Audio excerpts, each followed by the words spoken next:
अब हुजूर मखदूम गौस बाउल हक हजरत की खिदमत में खातून आई। बाहर वो हजरत रुकन आलम 9 बरस की उम्र है, बच्चों के साथ खेल रहे हैं। औरत ने आकर के पूछा बच्चों से कि गौस बाउलक कहाँ है? तो गौस बाउलक की हवेली के सामने खेल रहे थे बच्चे। तो शाहरुख ने आलम ने कहा सामने वाले हुजरे में दादाजी बैठे हैं, जाओ। तो वो खातून औरत वहां गई, दरवाजा खटखटाया। हजरत ने दरवाजा खोला, फरमाया क्या बात है? उन्होंने कहा हुजूर मेरे औलाद नहीं है, दुआ करो। फरमाया अच्छा।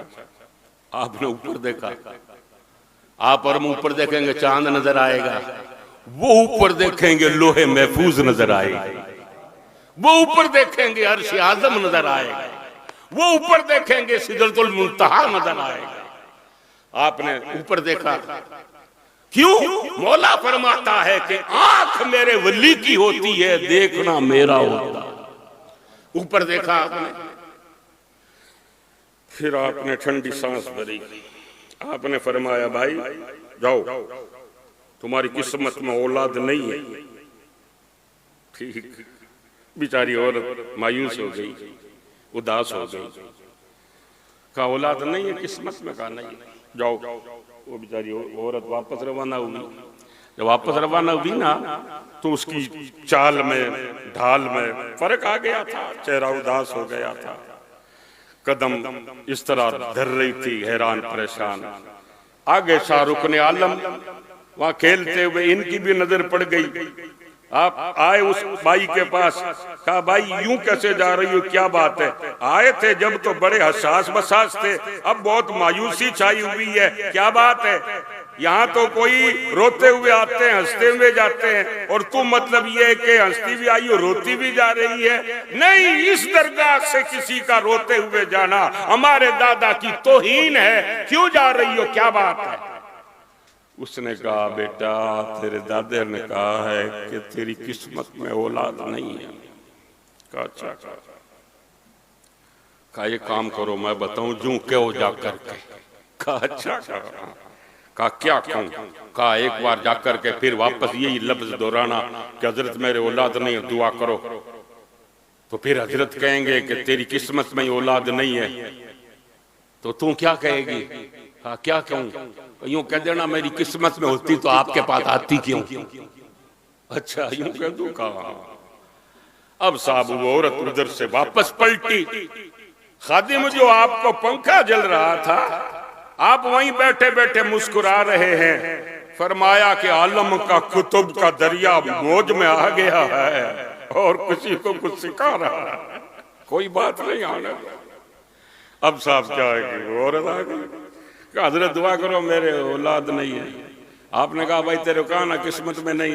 उसने कहा किस्मत में होती तो आपके पास क्यों आती, आप दुआ कर दो।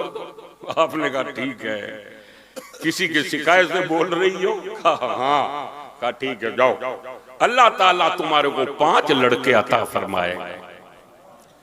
फरमाता है वो कि जबान उनकी होती है, बोलना फिर मेरा होता है। यानी वो लिखा हुआ नहीं था, अल्लाह पाक ने अपने वली की जबान पर परवरदिगार आलम ने उसे औलाद अता फरमा दी। इकबाल कहता है कोई अंदाजा लगा सकता है इनके जोरे बाजू का, निगाहे मर्द मोमिन से बदल जाती है तकदीरें। और साहब ये सिर्फ हम नहीं कह रहे, कुरान में आया, कुरान में यमहुल्लाहु मा यशा व युस्बित इंदहु उम्मुल किताब। अल्लाह फरमाता है कि लोहे महफूज में हम जो चाहते हैं लिख देते हैं, जो चाहते हैं मिटा देते हैं। या अल्लाह ये क्या बात है, जो चाहता है लिख देता है, जो चाहता है मिटा देता है। लिखता तो वो आदमी है जिसको कोई चीज याद नहीं रहती है। कोई मजदूर है, कोई कारीगर है, तो हाजिरी उसकी लिखी जाती है कि भाई आज ये आया है, कल ये नहीं आया था, तो लिखा इसलिए जाता है ताकि याद रहे, और मिटाया इसलिए जाता है ताकि कोई गलत लिख लिया तो उसको मिटाया जाता है। तो या अल्लाह तू भूलने से भी पाक और तू गलत लिखने से भी पाक। फिर कुरान में फरमाता है जो चाहते हैं लिख देते हैं, जो चाहते हैं मिटा देते हैं। लिखता भी क्यों है, मिटाता भी क्यों है?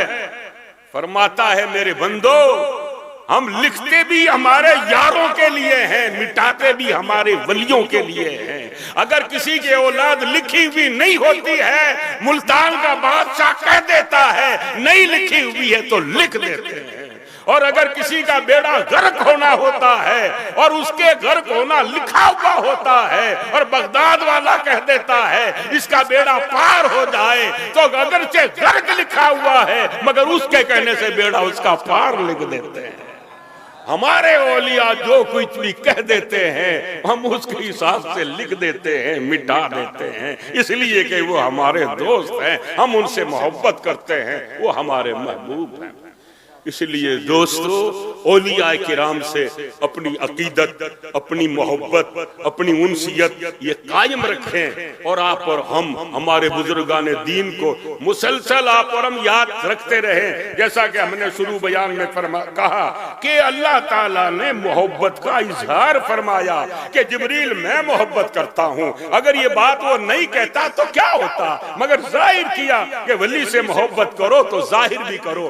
जाहिर कैसे करें? वहां जाकर के फातिहा खानी करो, उनकी फातिहा दुरूद करो, उनकी बारगाह में नजराने अकीदत पेश करो, उनकी नाम के मजलिसें करो, उनके नाम की न्याज़ें लगाओ। ये उनकी मोहब्बत का इजहार है और उनकी मोहब्बत को जाहिर करना ये अल्लाह ताला की सुन्नत है।